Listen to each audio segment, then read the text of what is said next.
Hello, আমি প্রীতি। আজকে আমি আর বিশাল মিলে চলে গিয়েছিলাম মাটির পুতুল ক্যাফেতে। ক্যাফেটা কোথায় বলো তো?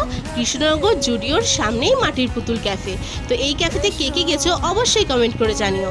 তো এরপরে চলো ক্যাফেতে গিয়ে আমরা কী অর্ডার করেছি সেটাই তোমাদের সাথে এই ভিডিওতে শেয়ার করব।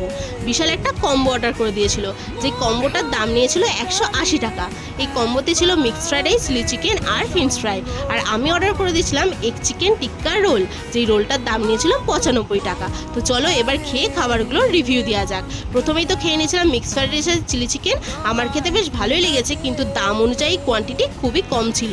তো এরপরে খেয়ে নিয়েছিলাম এগ চিকেন টিক্কা রোল। এই রোলটার মধ্যে মিউনিসে ভরা ছিল আর চিকেন টিক্কা খুবই অল্প পরিমাণের ছিল।